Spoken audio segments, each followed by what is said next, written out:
Heureux de vous retrouver pour les rendez-vous de TMC sur notre plateau. C'est comme chez vous, c'est comme dehors. Il fait chaud, mais au moins nous ne risquons pas d'être attaqués aujourd'hui par les moustiques ni par les mouches. Pourquoi? Parce que vous allez le découvrir dans quelques instants. Nous sommes environnés de plantes carnivores et le jardinier.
Sujet est parler maintenant de piano. En effet, je voudrais vous annoncer un concert qui aura lieu le mercredi 8 août dans le cadre des concerts du Palais Princier qui ont lieu comme tous les ans à Monaco. Et ce mercredi 8 août, donc dans la cour d'honneur du Palais Princier,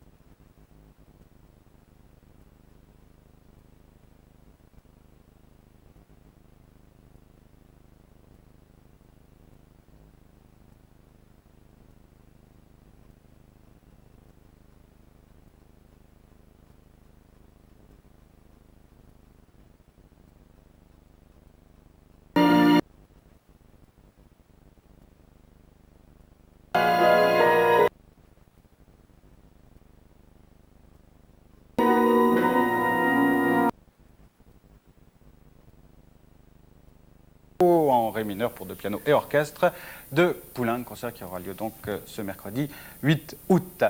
Et maintenant, eh bien, je sais pas si on va vraiment changer de sujet parce que on aurait volontiers parlé musique avec ma nouvelle invitée qui est Violaine Vanoyek. En effet, c'est une musicienne. Vous êtes pianiste aussi?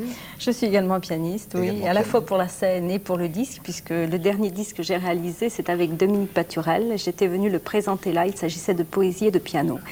Voilà, donc vous avez plusieurs casquettes, hein, si on peut dire. Si Alors on ne va voulez. pas parler de musique avec vous, puisqu'on en a parlé, on l'a évoqué plus ou moins avec les Sœurs Labec, mais on va parler de plantes carnivores, hein, parce qu'on va parler des louves du Capitole, c'est le titre de votre dernier roman. Or, ces louves du Capitole, ce sont Agrippine et Popée, deux femmes dont vous convenez, hein, qu'on peut dire que ce sont des plantes carnivores. Elles sont tout à fait carnivores, c'est pour ça qu'elles m'ont intéressée en fait.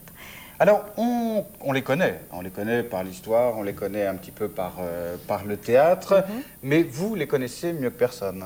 Écoutez, mieux que personne, je ne sais pas, mais en tout cas, j'ai essayé de retrouver la psychologie des personnages, de ces deux personnages, donc Agrippine et Popée, et j'avais fait préalablement un Messaline, j'avais eu la même démarche, si vous voulez, c'est-à-dire essayer de me plonger dans la peau d'un personnage pour essayer de le faire revivre. Parce que ce que l'on connaît par les historiens latins ou les historiens grecs même, les témoignages que nous en avons, c'est bien sûr, ce sont des événements historiques à l'état brut. Et ce qui m'intéresse, moi, et c'est pour ça que je fais des romans et non pas des biographies, c'est de retrouver un petit peu le quotidien de ces personnages, comment ils vivaient au quotidien, ce qu'ils ressentaient et les rapports qu'ils avaient entre eux.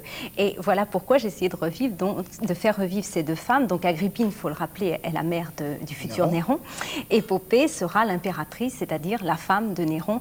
Et bien entendu, tout ne sera pas toujours tout rose entre ces deux femmes, c'est-à-dire entre la belle-mère et la belle-fille. Alors vous dites que c'est un roman, c'est quand même très très bien documenté. D'ailleurs, vous avez quand même quelques références en matière d'histoire, de littérature latine, grecque, etc., puisque vous êtes professeur de lettres. Oui, c'est mon métier, j'allais dire. Voilà. Bon, c'est mon métier puisque j'ai fait effectivement une formation de lettres, donc j'ai enseigné le latin et le grec pendant une dizaine d'années environ, et je ne me consacre actuellement qu'à l'écriture, mais bien évidemment, la littérature latine possède des sujets tellement croustillants qu'on a envie de les prendre à son compte et de les faire un petit peu évoluer. Alors ces femmes, effectivement, sont tellement cruelles qu'on se demande quand même si on n'invente pas un petit peu peu, enfin surtout Agrippine. Encore que Popée, vous le racontez très bien, cache son jeu, elle n'est pas très sympathique non plus. Ah non, mais je n'ai rien inventé, je vous assure. Hein. Non, je n'ai rien inventé. C'est-à-dire que si vous voulez, il y a quand même une part de romanesque, puis c'est un roman. Il y a des personnages qui sont inventés, mais en ce qui concerne Agrippine et Popée, je me suis cantonnée quand même à l'histoire, j'ai suivi l'histoire scrupuleusement, et je crois que Agrippine était une femme qui avait tellement de volonté et qui voulait tellement arriver au pouvoir il était inutile de rajouter quoi que ce soit, si vous voulez.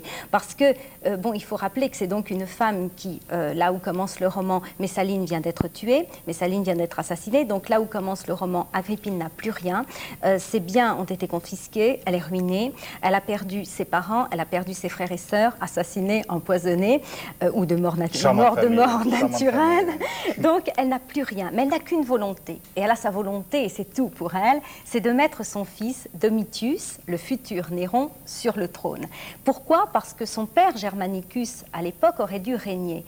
Or, le pouvoir de ce père, enfin son règne a été usurpé par Tibère. Donc, elle veut reprendre ce pouvoir, elle veut se venger et mettre son fils sur le trône et gouverner un petit peu à travers lui. C'est ça. Est-ce qu'elle a envie, elle, de régner, d'avoir le pouvoir, ou est-ce que c'est une espèce d'amour qui va loin, d'ailleurs, puisqu'il y a des relations incestueuses entre la mère et le fils? Est-ce que c'est cet amour qui la porte à mettre Néron sur le trône?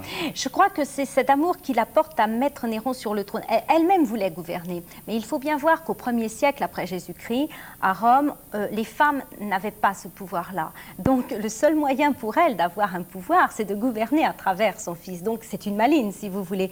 Et même si les femmes au 1er siècle étaient libérées, parce que ce qui m'a intéressée aussi, c'est de montrer l'émancipation féminine, si vous voulez, qui était d'ailleurs très similaire à l'émancipation qu'on a connue au XXe siècle, à savoir que les femmes à cette époque pouvaient enfin espérer avoir des professions similaires aux hommes dans le domaine politique, dans le domaine juridique, dans le domaine littéraire, ce qui agaçait d'ailleurs considérablement tous les poètes du temps qui comparaient toutes ces femmes qui jacassaient comme si on tapait sur des chaudrons. Enfin, ça, vous imaginez un petit peu tous ces hommes qui se révoltaient. Il n'empêche que les femmes avaient un certain pouvoir et un pouvoir grandissant, mais elles n'avaient pas le pouvoir de régner, de prendre des décisions au plus haut niveau, si vous voulez. Donc, Agrippine a été suffisamment astucieuse pour vouloir mettre son fils sur le trône et gouverner à travers lui. Alors, cela dit, sans révéler la fin du roman, encore qu'on connaisse l'histoire, ça ne lui a pas porté bonheur, hein, cette pauvre Agrippine. Non, ça ne lui a pas porté bonheur, mais elle le savait. Et c'est ça qui m'a fascinée, si vous voulez, dans le personnage d'Agrippine. On lui avait dit. C'est qu'on lui avait dit. Vous savez qu'à l'époque, quand même, on croyait beaucoup aux oracles, on croyait beaucoup au destin, et un astrologue avait dit à Agrippine, tu ne vivras pas longtemps, ton fils t'assassinera, mais ton fils régnera. Et bien entendu, elle avait répondu, cette femme que tout le monde connaît, que je meurs pourvu qu'il règne. Et effectivement, c'est ce destin qu'elle a choisi. Il faut dire aussi que pour le mettre sur le trône, elle n'a pas hésité. Non, elle n'a pas hésité à assassiner. Épouser son oncle, l'assassiner. Elle a épousé son oncle, elle a fait adopter Néron par Claude, elle a fait supprimer ou mis à l'écart Octavie, la fille de Claude, et elle a mis à l'écart aussi Britannicus, le fils de Claude, et pour terminer, elle a assassiné Claude. Donc je crois qu'effectivement, elle n'a pas lésiné sur les moyens. Oui, ça se termine mal pour elle. Alors Popée c'est un personnage important également du livre. Oui. Un petit peu quand même en retrait par rapport à Agrippine. Il faut dire que cette femme a beaucoup de personnalité. Oui, parce que d'abord Agrippine a beaucoup de personnalité, mais Popée en a pas mal aussi. En fait, au début du roman, on voit Popée sous le personnage d'une femme, d'une matrone très sage, qui ne se promène au champ de Mars que voilée, qui reçoit très peu chez elle ou des gens triés sur le volet. Enfin, c'est quelqu'un de très bien. Et puis on s'aperçoit que finalement, elle ne pense qu'à une chose, c'est avoir le pouvoir le plus important. Elle séduit Néron sans y toucher, comme ça, et puis elle le pousse à se débarrasser d'Agrippine, à faire assassiner Agrippine, et on sait plus tard qu'elle régnera. Mais je ne vais pas jusqu'au règne de Popée, effectivement.